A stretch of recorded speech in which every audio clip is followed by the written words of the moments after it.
আসসালামু আলাইকুম। চলে এলাম দ্বিতীয় ক্লাস নিয়ে জটিল সংখ্যার। তো পূর্বের ক্লাসে আমরা জটিল সংখ্যার মডুলাস, আর্গুমেন্ট, পোলার আকার, কার্তেশীয় আকার এই বিষয়গুলো নিয়ে আলোচনা করতেছিলাম। তো এখনকার ক্লাসে আমরা মূলত আলোচনা করব জটিল সংখ্যার পরবর্তী টপিকগুলো নিয়ে।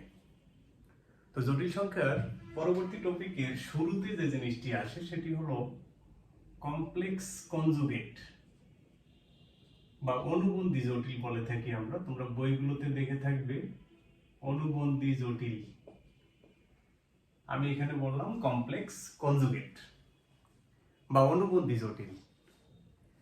তো সেই কমপ্লেক্স কনজুগেট বা অনুবন্ধী জটিল আসলে কি বুঝি আমরা?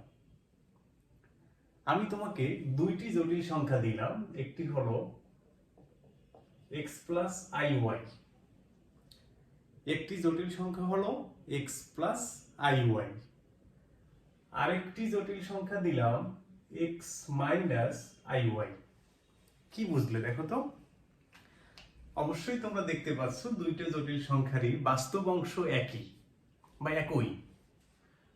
দুইটা জটিল সংখ্যাতেই বাস্তব অংশ একই, কিন্তু কাল্পনিক অংশে দেখো প্রথমটিতে হলো প্লাস ওয়াই এবং পরবর্তীটিতে হলো মাইনাস ওয়াই। কি বুঝলে দেখো? দুইটি জটিল সংখ্যা নেওয়া হলো এখানে, যাদের উভয়ের বাস্তব অংশ একই, কিন্তু কাল্পনিক অংশে একটি ভিন্নতা আছে। সংখ্যামান একই, তবে একটি পজিটিভ আর একটি হলো নেগেটিভ। অর্থাৎ এখানেই স্পষ্ট হওয়া গেল যে জটিল সংখ্যা দুইটা, বাস্তব অংশ একই, কাল্পনিক অংশ সংখ্যামান একই, হলো চিহ্ন বিপরীত। এরকম দুটি জটিল সংখ্যাকে বলা হবে পরস্পর অনুবন্ধী জটিল সংখ্যা। পরস্পর অনুবন্ধী জটিল সংখ্যা। কি রকম জটিল সংখ্যা দুটিকে বলা হবে পরস্পর অনুবন্ধী জটিল সংখ্যা? যাদের বাস্তব অংশ একই, কাল্পনিক অংশ সংখ্যামান হিসাবে একই, তবে চিহ্ন বিপরীত হবে, পরস্পর বিপরীত। দেখো, এটিকে আমরা আগে থেকেই জেনে আসছি z ইজ ইকুয়াল হলো x প্লাস iy, এবং এই জটিল সংখ্যার অনুবন্ধী জটিল সংখ্যাকে z বার চিহ্নের সাহায্যে প্রকাশ করা হয়। z বার চিহ্নের সাহায্যে প্রকাশ করা হয়। তাহলে দেখো, দুইটা জটিল সংখ্যা নেওয়া হলো একজন আরেকজনের অনুবন্ধী। অর্থাৎ এই z বারের যদি আবার অনুবন্ধী করা হয় তাহলে দেখা যাবে x প্লাস iy, অর্থাৎ z চলে আসতেছে। খেয়াল করে দেখো, দুইটা জটিল সংখ্যা নেওয়া হলো যারা একজন আরেকজনের হলো অনুবন্ধী, অনুবন্ধী জটিল, এবং সেখানে দেখতে পাচ্ছি একটি জটিল সংখ্যার অনুবন্ধীর আবার অনুবন্ধী হলো ওই জটিল সংখ্যা নিজেই। অর্থাৎ এখানে কিন্তু একটি ধারণা স্পষ্ট। আরেকটি ধারণা এখানে আমরা একটু স্পষ্ট করতে চাই, যেহেতু রিলেটেড টপিক আমাদের অনুবন্ধী জটিল, সেখানে আমরা এ ধরনের আলোচনা ক্লিয়ার করে দেব। দুইটা জটিল সংখ্যা যদি অনুবন্ধী জটিল হয় পরস্পরের, তাহলে তাদের যোগফল হবে কি? দেখো, z এবং z বারের যোগফল হলো টুয়াইজ x, z এবং z বারের যোগফল হলো টুয়াইজ x, অর্থাৎ পরস্পর অনুবন্ধী দুইটা জটিল সংখ্যার যোগফল হবে বাস্তব। পরস্পর অনুবন্ধী এরকম দুটি জটিল সংখ্যার যোগফল হবে বাস্তব। একই সাথে পরস্পর অনুবন্ধী এরকম দুটি জটিল সংখ্যার বিয়োগফল হবে কি? দেখো, z থেকে z বার বিয়োগ করলে পাওয়া যায় হলো টুয়াইস iy, টুয়াইস iy। তাহলে দেখো, টুয়াইস iy কি? সেটি হলো আবার বিশুদ্ধ কাল্পনিক সংখ্যা। বিশুদ্ধ কাল্পনিক সংখ্যা। আবার বলে দিই, দেখো, দুইটা অনুবন্ধী, পরস্পর অনুবন্ধী এরকম দুটি জটিল সংখ্যার যোগফল হলো বাস্তব, বিয়োগফল হলো বিশুদ্ধ কাল্পনিক, যেখানে বাস্তবের কোনো ছোঁয়া নাই, অর্থাৎ বাস্তব অংশ এখানে জিরো। একই সাথে আমরা যদি বলি পরস্পর অনুবন্ধী দুটি জটিল সংখ্যার গুণফল হবে কি? z হলো x প্লাস iy, z বার হলো x মাইনাস iy। তাহলে এরকম দুটি অনুবন্ধী জটিল সংখ্যার গুণফল a square minus b square formula হিসেবে এরকম পাওয়া যায়। এবং তার পরবর্তীতে দেখা যাবে X square minus I square Y square. I square হলো -1, আই স্কোয়ারের মান হলো -1। তো সেটি যদি বসানো হয় তাহলে পাওয়া যায় হলো এটা X square plus Y square. কি বুঝতে পারলে? দেখো, পরস্পর অনুবন্ধী দুইটা জটিল সংখ্যার গুণফল হলো বাস্তব সংখ্যা। আবার বলে দিই, পরস্পর অনুবন্ধী এরকম দুটি জটিল সংখ্যার গুণফল হলো বাস্তব সংখ্যা। কথা বুঝতে পারলাম? তাহলে আমাদের এখানে পরস্পর অনুবন্ধী এরকম দুটি জটিল সংখ্যার যোগফল জানলাম বাস্তব সংখ্যা, অনুবন্ধী পরস্পর বিয়োগফল হলো বিশুদ্ধ কাল্পনিক সংখ্যা, গুণফল পেলাম অবশ্যই বাস্তব। তার মানে আমরা কি বুঝতে পারলাম? দেখো, গুণফল, যোগফল, বিয়োগফল অনুবন্ধী জটিল সংখ্যার ক্ষেত্রে পরস্পর যদি হয় সেক্ষেত্রে কি হয়। একই সাথে আমি যদি তোমাদেরকে একটু বলে দেই z ডিভাইডেড বাই z বার, সেক্ষেত্রে কি হবে? সেক্ষেত্রে আমি বলে দিব x প্লাস iy উপরে, নিচে আসবে হলো x মাইনাস iy। আলোচনায় আমরা কিছুক্ষণের জন্য থামিয়ে রাখবো তোমাকে যে এই অংশটুকু অবশ্যই সলভ করে দেখা যায় কাল্পনিক সংখ্যা মানে জটিল সংখ্যা। দুইটা জটিল সংখ্যার ভাগফল সব সময়ের জন্য দুইটা জটিল সংখ্যা তাদের ভাগফল হবে জটিল সংখ্যা। তবে সেটা আমরা আলোচনায় এই মুহূর্তে একটু রেখে দেব, এর পরবর্তী টপিকে আমরা জানতে পারবো যখন জটিল সংখ্যার ধর্মাবলী সম্পর্কে জানবো। দেখো, আমি অলরেডি ক্লিয়ার করলাম অনুবন্ধী জটিল সংখ্যা কি, পরস্পর অনুবন্ধী এরকম দুটি জটিল সংখ্যার যোগফল হবে কি, পরস্পর অনুবন্ধী এরকম দুটি জটিল সংখ্যার বিয়োগফল হবে কি, পরস্পর অনুবন্ধী এরকম দুটি জটিল সংখ্যার গুণফল হবে কি। দেখো, এখানে একটা সূক্ষ্ম হিন্টস আছে তোমার জন্য বা তোমাদের জন্য। যদি কখনো কোনো জটিল সংখ্যাকে বাস্তবে রূপ দিতে হয়, যদি বলা হয় জটিল সংখ্যা থেকে কিভাবে বা কোন কোন ফরমেশনে নিয়ে গেলে তুমি বাস্তবে রূপ দিতে পারবে, আমি তোমাকে প্রথমেই বলবো অনুবন্ধী জটিল সংখ্যার যোগফলে বাস্তব পাওয়া যায়, অনুবন্ধী জটিল সংখ্যা পরস্পর গুণফল আকারে বাস্তবে আসা যায়। তার মানে আমি তোমাকে দুইটা হিন্টস দিলাম যে একটা জটিল সংখ্যাকে কিভাবে বাস্তব ফরম্যাটে নিয়ে যাওয়া যায়। সাধারণ অর্থে দুইটা কিন্তু আমরা অপারেশন পেয়ে গেলাম বা ক্যালকুলেশন। এবার আসি আমরা জটিল সংখ্যার পরস্পর অনুবন্ধী জটিল সংখ্যা এবং আমাদের বেসিক যে জটিল সংখ্যাটা, এই দুজনের পোলার ফরম্যাটটা কি বা কার্তেশীয় ফরম্যাটে আমরা আর্গন্ড চিত্রে কোথায় পাবো। দেখো, জেড জটিল সংখ্যাকে আমরা এক্স ওয়াই হিসেবে উপস্থাপন করতে পারি, ধরলাম ফার্স্ট কোয়াড্রান্টে আছে তার আর্গন্ড চিত্র অবস্থান। একই সাথে x minus Y, Z bar হলো এক্স মাইনাস ওয়াই, সেটি কোথায় হবে? দেখো, একই লেন্থ বরাবরে থাকবে, পজিশন হবে এক্স মাইনাস ওয়াই। অর্থাৎ জটিল সংখ্যা জেড যদি হয় প্রথম কোয়াড্রান্টে, জেড বার হবে চতুর্থ কোয়াড্রান্ট। অর্থাৎ পোলারে দেখো, এটি যদি আর হয় এটিও হবে আর, এটি যদি আমাদের থিটা হয় এটি হবে মাইনাস থিটা, এটি হলো থিটা, এটি হলো মাইনাস থিটা। তার মানে পোলার আকারে জেড জটিল সংখ্যাকে তুমি অবশ্যই জেনে এসেছো r e to the power i theta যদি আমরা বলে দেই, r e to the power i theta যদি বলে দেই, তাহলে অবশ্যই এটিকে বলতে হবে r e to the power minus i theta. তোমাদেরকে বলে দিই, দেখো, জটিল সংখ্যা জেড এর মডুলাস হলো আর, আর্গুমেন্ট হলো থিটা, তারই অনুবন্ধী জটিলের মডুলাস হবে আর, আর্গুমেন্ট হবে মাইনাস থিটা। তো এখানে আমরা মোটামুটি একটি ধারণা উপস্থাপন করলাম। দেখো, জটিল সংখ্যার দুইটাই কিন্তু আকার, কার্তেশীয় আকার, পোলারও কিন্তু আকার। তবে আমি তোমাদেরকে আজকের ক্লাসে মোটামুটি কিছু প্রপার্টিজ দেখাবো পোলার ফরম্যাটে নিয়ে, খুব সহজে পোলার ফরম্যাটে আমরা থিওরিগুলো একটু দেখাবো। তোমরা আশা করি জিনিসগুলো খুব সহজেই বুঝতে পারবে। তো আমরা কার্তেশীয় ফরম্যাটে অনেকটা অভ্যস্ত হয়ে গিয়েছি, যেটি আমরা অলরেডি এতক্ষণ যাবত ধারণায় রাখলাম। তাহলে প্রপার্টিসে একটু আসি, জটিল সংখ্যার বেসিক কিছু প্রপার্টিজ আছে।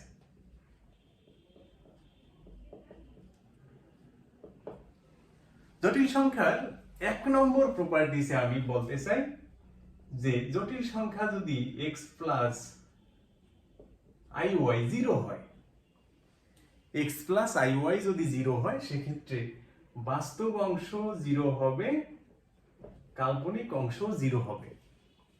এটা খুব সহজেই আমরা জেনে থাকি যে সহগ সমীকৃত করে যে ধারণাটি আছে সেটি আসলে এখানে পাওয়া যায়। অথবা আমরা একটু প্রমাণ দেখি। দেখো, প্রমাণটা খুবই সোজা। তুমি উভয় পাশে জটিল সংখ্যার মডুলাস নিতে চাও। দেখো, এই জটিল সংখ্যার মডুলাস আমরা আগে থেকেই জানি, √x² + y²। এই যে জিরো বললাম, একটা জটিল সংখ্যা যে জিরো ফরম্যাটে আছে, জিরোর মানে কি? জিরো মানে কিন্তু হলো আমাদের পোলার ফরম্যাটে বা আমাদের আর্গন্ড চিত্রে 0,0। আর্গন্ড চিত্রে পয়েন্ট আকারে হলো 0 0 বিন্দুর স্থানাঙ্ক হিসাবে, আর পোলার আকারে যদি আমরা বলি আর থিটার কথা, আর হলো 0 এবং থিটা হলো 0 ডিগ্রি। তো এরকম একটা অবস্থানের মডুলাস অবশ্যই আমরা জানি 0 হবে। তার মানে আমরা উভয় পাশে যদি বর্গ করে দেই, এটা পাওয়া যায়। তুমি জানো এখানে x এবং y হলো বাস্তব। জটিল সংখ্যার ইন্ডিভিজুয়াল x এবং y এর পরিচয় হলো বাস্তব। তাহলে আমরা এটা অবশ্যই জানি দুটি বাস্তব সংখ্যার বর্গের সমষ্টি তখনই 0 হয় যখন ইন্ডিভিজুয়াল 0 হয়, অর্থাৎ x যখন 0 হবে, y 0 হবে। তো এটি হলো আমাদের প্রথম প্রপার্টিস, যে যদি কোনো জটিল সংখ্যাকে x + iy 0 লেখা যায়, তবে বাস্তব অংশও 0 হবে, কাল্পনিক অংশও 0 হবে। এটি হলো আমাদের প্রথম প্রপার্টিস।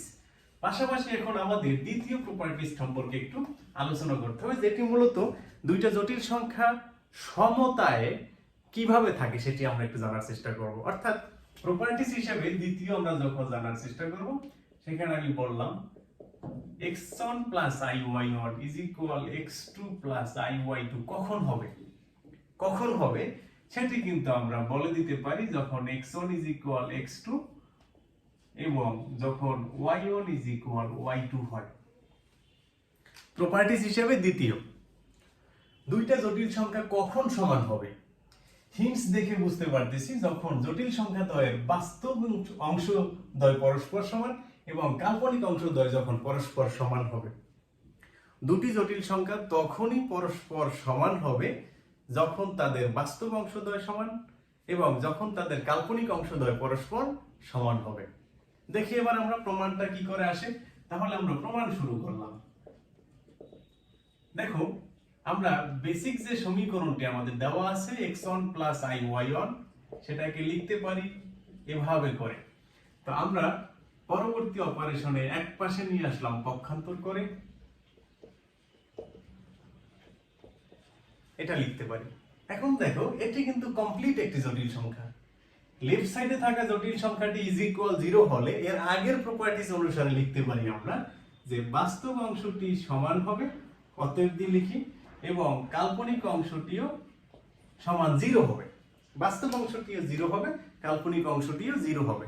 অর্থাৎ এখান থেকে আমরা ইজিলি লিখতে পারি x1 = x2, y1 = y2। Properties একের ধর্মকে ব্যবহার করে 2 নম্বর প্রপার্টিস কিন্তু প্রমাণ করা যায়, ধর্ম। তাহলে কি বুঝতে পারলাম? দেখো, দুইটা জটিল সংখ্যা তখনই সমান হবে যখন তাদের বাস্তব অংশদ্বয় পরস্পর সমান, কাল্পনিক অংশদ্বয় পরস্পর সমান। এই হলো আমাদের প্রপার্টিস 2। এরপর আমি তোমাদেরকে বলবো দুইটা জটিল সংখ্যার গুণফলের ক্ষেত্রে কি হবে। ধরে নিলাম আলোচনার সুবিধার্থে যে একটি জটিল সংখ্যা হলো z1 x1 + iy1, x1 + iy1। আরেকটি জটিল সংখ্যা ধরে নিলাম x2 + iy2। তো তোমরা জটিল সংখ্যার কার্টেসীয় আকারে অভ্যস্ত বেশি, তবে আমি থিওরিগুলো প্রমাণ একটু শর্টে নিয়ে আসবো, যেটা পোলার আকারে, যেটা বইগুলিতে খুব সহজে অ্যাভেইলেবল না, তবে আমরা একটু জানার চেষ্টা করব। পোলার আকারে সোজা গুণ করা খুব সহজ, ভাগ করাও খুব সহজ, তবে আমি তোমাদেরকে একটু জানানোর চেষ্টা করব পোলার আকারে কিভাবে খুব সহজেই মনে রাখা যায়। দেখো, আমি এখানে দুইটা জটিল সংখ্যার গুণফল নিলাম। আলোচনায় আমি যদি x1 + iy1 কে বিকল্প হিসাবে, বিকল্প পোলার ফরম্যাটে যদি ধরে নিই r1 e⁻i⁻1, অসুবিধা হয় না। তোমরা জানো কার্টেসীয় আকারে যে কথা, একই রূপ, সমরূপ পোলার ফরম্যাটেও কিন্তু তৈরি করা যায়। একই সাথে x2 + iy2 কে বিকল্প হিসাবে ধরে নিলাম r2 e⁻i⁻2। তোমরা জানো r1 হলো মডুলাস, r2 হলো মডুলাস, θ1 হলো আর্গুমেন্ট, θ2 ও হলো কিন্তু আর্গুমেন্ট। তার মানে কি পেলাম? দুইটা জটিল সংখ্যার গুণফল। আসলে কি হবে? আমি z1 এর জায়গাতে লিখলাম r1 e to the power i θ1, z2 এর জায়গাতে লিখলাম r2 e to the power i θ2। তাহলে তুমি স্বভাবতই খুব সহজ করেই বলে দিতে পারো এটার মানে হলো এটি, এটার মানে হলো এটি। তার মানে দেখো, আমি যদি এখান থেকে দুইটা ধারণা পাই, আমি যদি তোমাকে বলি মডুলাস z1 z2 এর মডুলাসটা কি, তাহলে তুমি অবশ্যই বলবে আর হিসেবে কি আছে দেখো, r1 r2, অর্থাৎ r1 হলো মডুলাস z1 এবং r2 হলো মডুলাস z2। দেখো, দুইটা জটিল সংখ্যার গুণফলের মডুলাস, দুইটা জটিল সংখ্যার গুণফলের মডুলাস ইন্ডিভিজুয়াল মডুলাসের গুণফলের সমান। দুইটা জটিল সংখ্যার গুণফলের মডুলাস ইন্ডিভিজুয়াল মডুলাসের গুণফলের সমান। একই সাথে দেখো, আর্গুমেন্ট যদি আমরা বলি z1 z2 এর, তাহলে দেখো এখানে কে আছে? আর্গুমেন্টের জায়গায় কে আছে? দেখো θ1 প্লাস θ2, θ1 প্লাস θ2। তার মানে দেখতে পাই আমরা argument z1 plus argument z2, অর্থাৎ দুইটা জটিল সংখ্যার গুণফলের আর্গুমেন্ট হলো ইন্ডিভিজুয়াল আর্গুমেন্টগুলির যোগফলের সমান, এবং দুইটা জটিল সংখ্যার গুণফলের মডুলাস হবে ইন্ডিভিজুয়াল মডুলাসের গুণফলের সমান। অর্থাৎ মডুলাসের গুণ গুণের মতোই মানে, কিন্তু আর্গুমেন্টের গুণফলটাকে যোগ হিসেবে মানে। দেখো, দুইটা জটিল সংখ্যার গুণফলের মডুলাস আর্গুমেন্টে কিন্তু প্যাটার্নটা চলে আসলো। খুব সহজে এখানে ধারণা নেওয়া যায় z1 এবং z2 যদি পরস্পর অনুবন্ধী জটিল হয়, অনুবন্ধী জটিল হয়, তাহলে দেখো এখানে r1 r2 দুইটাই সেম হবে, ধরলাম r, তাহলে এখানে হয়ে যাবে কি r ইনটু r মিলে r স্কয়ার। অর্থাৎ পরস্পর দুইটা অনুবন্ধী জটিল সংখ্যার গুণফলের মডুলাস হবে তাদের যে কোনো একটা মডুলাসের মানের স্কয়ার। একই সাথে দেখো, আর্গুমেন্টের কথা যদি বলি আমরা, তাহলে এখানে θ1 θ ধরলে θ2 হবে মাইনাস θ, θ1 যদি প্লাস θ ধরে নেই, θ2 হবে কি মাইনাস θ, তাহলে এদের যোগফল হবে কি 0। তার মানে আমরা কিন্তু বলে দিতে পারি পরস্পর অনুবন্ধী দুইটা জটিল সংখ্যার আর্গুমেন্ট, গুণফলের আর্গুমেন্ট হবে 0 ডিগ্রি। অর্থাৎ গুণফলের ধারণা কিন্তু স্পষ্ট করলাম। এখানে আর্গুমেন্ট তখনই 0 ডিগ্রি হয়, তখনই আর্গুমেন্ট 0 ডিগ্রি হয় যখন জটিল সংখ্যাটি সরাসরি বাস্তব হিসেবে চলে আসে। তোমাদের অবশ্যই মনে আছে, জটিল সংখ্যায় তখনই আমাদের আর্গুমেন্ট 0 ডিগ্রি আসে যখন জটিল সংখ্যাটি বাস্তব হিসেবে চলে আসে আর্গুমেন্ট চিত্রে, এবং পজিটিভ বাস্তব যখন চলে আসে। একটু আগেই দেখে আসছিলাম x² + y² কিন্তু পজিটিভ বাস্তব। কাজেই আমরা কিন্তু বলে দিতে পারি আর্গুমেন্ট এখানে 0 ডিগ্রি এমনিতেই হবে। তবে নেগেটিভ বাস্তব যদি হয় দুইটার গুণফল, সেক্ষেত্রে আমরা কিন্তু বলতাম যে আর্গুমেন্ট হবে 180 ডিগ্রি। অর্থাৎ তোমরা কিন্তু খুব সহজ করে এখানে দেখো ধারণা নিতে পারতেছো যে আমাদের দুইটা জটিল সংখ্যার গুণফলের মডুলাস কিংবা আর্গুমেন্ট কি হবে। পাশাপাশি আমি যদি তোমাদেরকে বলে দেই দুইটা জটিল সংখ্যার ভাগফলের ক্ষেত্রে কি হবে, আমরা ধরে নিলাম যে জটিল সংখ্যা দুইটা হলো, একটি হলো z1 সমান x1 প্লাস iy1, আরেকটি ধরে নিলাম z2 x2 প্লাস iy2। তাহলে তুমি দেখতে পাবে z1 divided by z2 is equal, লেখা যায় হলো r1 divided by r2 e to the power i θ1 minus θ2, r1 divided by r2 e to the power i θ1 minus θ2। এর মানে তুমি কি বুঝলে দেখো তো? এর মানে তুমি বুঝলে, দেখো আমরা যদি বলি দুইটা জটিল সংখ্যার ভাগফলের মডুলাস, তাহলে এখানে দেখা যায় r এর জায়গাতে আছে হলো r1 বাই r2। তার মানে ইন্ডিভিজুয়াল মডুলাসের ভাগফল। তবে আমরা যদি আর্গুমেন্টের কথা বলি সেক্ষেত্রে কি দেখতে পাবে? সেক্ষেত্রে দেখতে পাবে তোমরা θ1 মাইনাস θ2 মানে হলো argument z1 minus argument z2। তার মানে দেখো, দুইটা জটিল সংখ্যার ভাগফলের মডুলাস হলো ভাগফলের ক্ষেত্রে ভাগফল আকারই থাকে ইন্ডিভিজুয়াল মডুলাসের ভাগফলের সমান। দুইটা জটিল সংখ্যার ভাগফলের আর্গুমেন্ট হলো ইন্ডিভিজুয়াল আর্গুমেন্টের বিয়োগফলের সমান।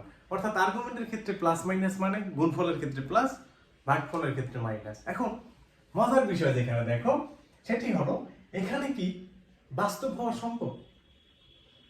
দেখো যদি পরস্পর অনুবন্ধী জটিলও হয়, ধরে নিলাম পরস্পর অনুবন্ধী জটিল, তাহলে এখানে হলো থেটা মাইনাস মাইনাস থেটা, তার মানে কি টোয়াইস থেটা।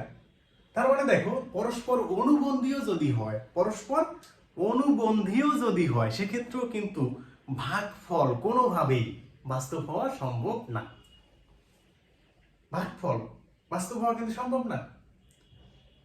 তবে বাস্তবের প্যাটার্ন হিসেবে আমি যেটা বলতেছি এখানে জিরো হওয়া সম্ভব কিনা। এখন বলতে পারো দুইটা জটিল সংখ্যার ক্ষেত্রে আর্গুমেন্টের যোগফল তো পাই হতেই পারে, আর্গুমেন্টের যোগফল তো পাই হতেই পারে, সেক্ষেত্রে আবার ভিন্ন কথা, সেক্ষেত্রে বাস্তব হবে। তবে সেক্ষেত্রে বাস্তব অংশটি আবার নেগেটিভ আকারে আসতে হবে। অর্থাৎ আমি বোঝাতে চেষ্টা করছি এখানে যে সরাসরি জিরো যেহেতু আমাদের কাছের জিনিস বা খুব সহজে বোঝা যায়, সেক্ষেত্রে বললাম থেটা মাইনাস মাইনাস থেটা মিলে কিন্তু টোয়াইস থেটা হয়ে যায়, যেটা জিরো হতে পারে না।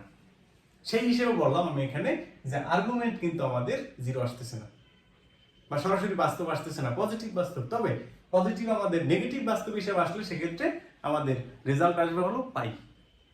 এখন দেখো আমি যে কথাটি বলতেছি এটি কখন সম্ভব? কখন সম্ভব এটি? যেমন করে তুমি এখানে টোয়াইস থেটা এর যোগফল টোয়াইস থেটা আকারে পাই কিভাবে পাবে বলো?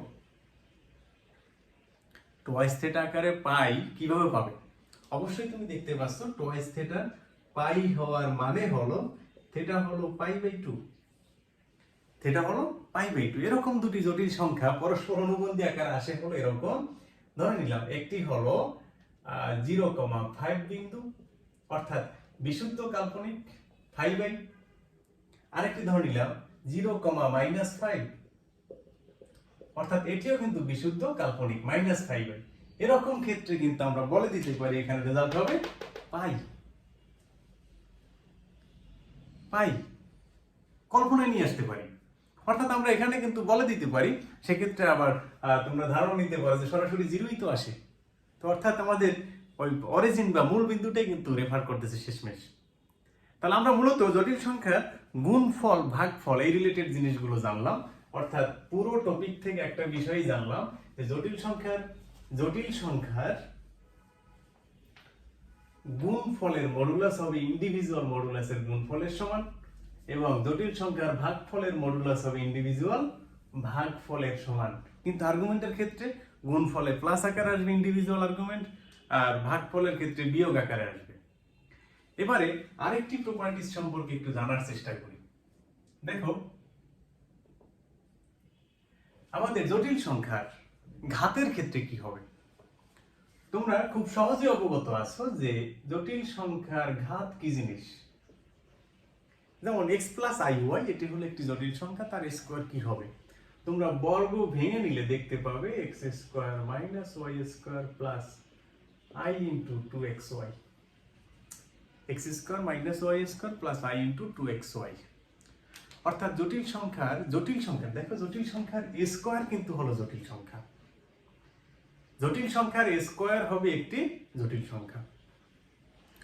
পরোক্ষভাবে আমরা কি এরকম একটি ডিসিশন আসতে পারি? দেখো সবাই যদি একটু খেয়াল করো যে এরকম একটি ডিসিশন কিন্তু আমাদের চোখের সামনে স্পষ্টভাবে আছে যে এটি যেহেতু কোনো একটি জটিল সংখ্যা, তার বর্গমূল আকারটা কিন্তু হবে আবার একটা জটিল সংখ্যা। তুমি যে কোনো জটিল সংখ্যাকে স্কয়ারে নাও না কেন, অর্থাৎ বর্গ করো না কেন, সেটি কিন্তু একটা জটিল সংখ্যা হবে। তার মানে এরকম জোর আছে কিন্তু, অর্থাৎ একটা জটিল সংখ্যার স্কয়ার কিন্তু আরেকটা জটিল সংখ্যা জোর আকারে আছে। অর্থাৎ যে কোনো জটিল সংখ্যার বর্গমূল যদি নেওয়া হয় সেক্ষেত্রে কিন্তু জটিল সংখ্যা পাওয়া যাবে। জটিল সংখ্যার স্কয়ার যদি হয় জটিল সংখ্যা, তাহলে জোর হিসেবে তুমি ইমাজিন করলে আরেকটি জটিল সংখ্যার বর্গমূল কিন্তু অবশ্যই জটিল সংখ্যা হিসেবে চলে আসবে। একই সাথে তুমি যদি এখানে x + iy হোল কিউব আকারে নাও, দেখো তো জটিল সংখ্যার কিউবিক পাওয়ার, তাহলে a³ + b³ + thrice a² b + thrice ab²। তার মানে দেখো x³ - y³ - iy³ i³ এখানে plus I 3x square Y minus thrice X Y square, ফলাফল x cube minus 3x Y square plus I 3x square Y minus Y cube. দেখো জটিল সংখ্যার cubic পাওয়ারও কিন্তু জটিল সংখ্যা, তার মানে এরকম করে তুমি যদি ধারা সিস্টেমে দ্বিপদী বিস্তৃতির আকারে চালিয়ে যাও তাহলে z two the power n অবশ্যই একটা কমপ্লেক্স হিসেবে চলে আসবে। অর্থাৎ জটিল সংখ্যার যে কোনো পাওয়ার কিন্তু আমরা দেখতে পাচ্ছি এখানে বাস্তব সংখ্যা হিসেবে, পূর্ণ সংখ্যা হিসেবে কিন্তু পাওয়ারে সরাসরি চলে আসতেছে কমপ্লেক্স হিসেবে এবং জটিল সংখ্যা হিসেবে। তার মানে z two the power n কিন্তু একটি জটিল সংখ্যা হবে। তুমি স্কোয়ার বলো, কিউব বলো, পাওয়ার 4 বলো, 6 বলো, 5 বলো, এগুলো সবকিছুই কিন্তু বলতে পারি আমরা একটি জটিল সংখ্যা হিসেবে চলে আসবে। অর্থাৎ জটিল সংখ্যার আমরা অনেকগুলো প্রপার্টিজ কিন্তু জানলাম। এর পরবর্তীতে জটিল সংখ্যার একটা সাধারণ ফরম্যাট নিয়ে আলোচনা করব। সাধারণ ফরম্যাট এতক্ষণ যা শিখলাম সেটারই একটি মিলিত ফলাফলে আসবো। দেখো আমাদের হাতে যদি এরকম আসে দুটি জটিল সংখ্যা ভাগফল আকারে আছে হলো এরকম x1 plus iy1 x2 plus iy2, এই জটিল সংখ্যা আমরা কিন্তু অলরেডি জেনে আসছি দুটি জটিল সংখ্যার ভাগফল অবশ্যই জটিল সংখ্যা। এটাকে আমরা a প্লাস ib এই ফরম্যাটে তৈরি করতে চাই। তো a প্লাস ib এটা হলো আমাদের জটিল সংখ্যার বেসিক একটা ফরম্যাট, সাধারণ আকার, জটিল সংখ্যার সাধারণ আকার। তো সেখানে i এর পরিচয়টা কিন্তু √1 এবং সেই আইটা আছে কোথায় দেখো, লিনিয়ার ফরম্যাটে আছে, অর্থাৎ বরাবর আছে সিঙ্গেল পাওয়ারে। তো আমরা উপরে যদি আইটাকে এরকম লিনিয়ার ফরম্যাটে আনতে চাই নিচে থাকা আইটাকে অপসারণ করতে হবে, নিচে থাকা অর্থাৎ হর হিসেবে থাকা আইটাকে অপসারণ করতে হবে। তোমাদেরকে আমি একটু আগে হিন্টস দিয়ে আসছিলাম যে হর হিসেবে থাকা আইটাকে অপসারণ করার বেসিক একটা প্রিন্সিপাল হলো তার অনুবন্ধী জটিল সংখ্যা দিয়ে গুণ করা। অর্থাৎ আমি যদি এই জটিল সংখ্যাটিকে প্লাস আইডি ফরম্যাটে নিতে চাই আমার প্রথম কাজই হলো হরের অনুবন্ধী জটিল দিয়ে গুণ করা। তো সেক্ষেত্রে হরে যদি গুণ করা হয় অবশ্যই তোমরা লবেও গুণ করবে, অর্থাৎ x1 প্লাস iy1 এর সাথে গুণাকারে চলে আসবে হলো x2 মাইনাস iy2। সেক্ষেত্রে কি হয় দেখি আমরা একটু, নিচে আসবে হলো x2 square plus y2 square, উপরে আসবে হলো x1 x2 minus i x1 y2 plus i y1 x2 minus i square y1 y2। দেখো i স্কয়ার মানে হলো কি -1, মাইনাস মাইনাস 1 মিলে হবে কি +1, এরকম আসলো plus i y1 x2 minus x1 y2 minus x1 y2 divided by আসবে কি x2 square plus y2 square. সাধারণভাবে যদি আমরা একটু সেপারেট করে লিখি একই হর ঠিক রেখে তাহলে এরকম আসবে প্লাস i আকারে যদি নেওয়া হয় y1 x2 minus x1 y2 divided by হলো x1 square plus x2 square plus y2 square. দেখো আমরা যে ফরম্যাটটি জানতে চাচ্ছিলাম a প্লাস i b সেই ফরম্যাটে কিন্তু চলে আসছে। দেখো a প্লাস i b অর্থাৎ দুইটা জটিল সংখ্যার ভাগফলকে যদি সরাসরি একটা জটিল সংখ্যা আকারে উপস্থাপন করতে চাই সেক্ষেত্রে হরে থাকা যে জটিল সংখ্যাটি আছে তার অনুবন্ধী জটিল দিয়ে লব এবং হরকে গুণ করে সরলীকৃত করলেই চলবে। তার মানে এটি কিন্তু আমরা একটু আগে যতগুলো প্রপার্টিজ শিখলাম তাদেরই একটি প্রিন্সিপাল কিন্তু হিসেবে ব্যবহার করলাম, এখানে তাদেরই একটি প্রপার্টিজ ব্যবহার করলাম।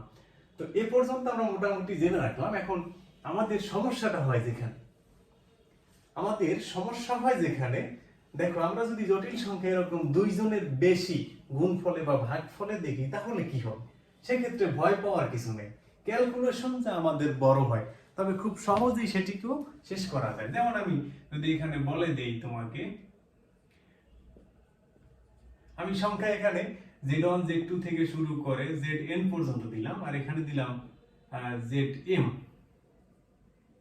এতে করে হবে কি, এটার যদি মডুলাস জানতে চাওয়া হয় তোমরা জানো এই যে কতগুলো জটিল সংখ্যা তাদের গুণফল হবে কি জটিল সংখ্যা।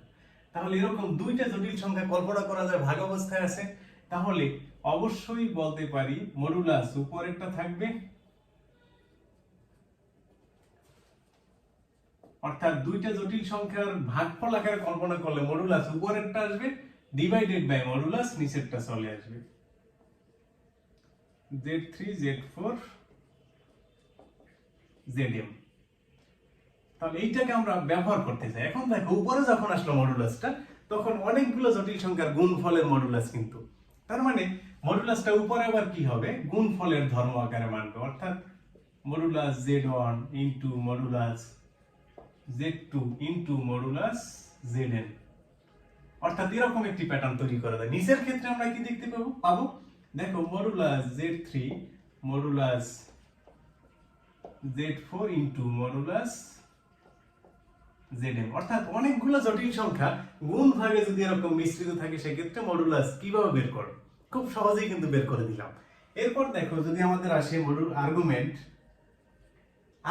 এই উপরের জটিল সংখ্যাটা যদি আর্গুমেন্ট আকারে আসে সেক্ষেত্রে কি হবে, সেক্ষেত্রে আর্গুমেন্টের বেসিক প্রিন্সিপাল অনুসারে আর্গুমেন্ট ভাগফলে আসবে কি বিয়োগফল আকারে, ভাগফলে আসবে কি বিয়োগফল আকারে, অর্থাৎ argument Z1 Z2 dot dot Zn এটা থাকবে হলো একসাথে, মাইনাসে যাবে হলো ভাগের রাশিটা, অর্থাৎ Z3 Z4 dot dot Zm।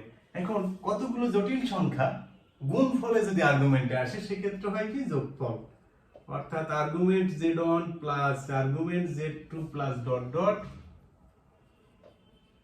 Argument Zn minus হলো, আবার দেখো এখানে গুণফলে আসছে তার মানে কি এগুলো প্লাসে আসবে, Z3 plus argument Z4 plus dot dot argument হবে হলো Zm। তো ফাইনালি দেখো যে জিনিসটা পাই আমরা আসলে উপরে যেগুলি থাকবে গুণফলে সেগুলি প্লাস আকারে থাকবে, মাইনাসে যেগুলি ভাগ অবস্থায় আছে সেগুলি থাকবে। অর্থাৎ এতক্ষণ যাবত যতগুলি প্রপার্টিজ বা প্রিন্সিপাল আমরা পেলাম সেগুলোরই মিলিত ফলাফল আমি তোমাদের কাছে খুব সহজেই ধারণা আকারে উপস্থাপন করলাম। তো এটি হলো আমাদের জটিল সংখ্যার কতিপয় প্রপার্টিজ। আরো যদি কিছু প্রপার্টিজ থাকে সেটি আমরা পরবর্তী টপিক বা পরবর্তী ক্লাসে কিন্তু নিয়ে আসবো ইনশাআল্লাহ। তো পরবর্তী ক্লাসটি হবে কি, সেটি হবে বর্গমূল সংক্রান্ত বা আনুষঙ্গিক আরো কিছু টপিক থাকবে সেগুলি নিয়ে আলোচনা। তো আজকে আমরা এ পর্যন্তই দ্বিতীয় ক্লাস হিসেবে রেখে দিতে চাই জটিল সংখ্যা। পরবর্তী ক্লাসে ইনশাআল্লাহ দেখা হবে সবার সাথে। সে পর্যন্ত সবাই ভালো থাকো। আসসালামু আলাইকুম।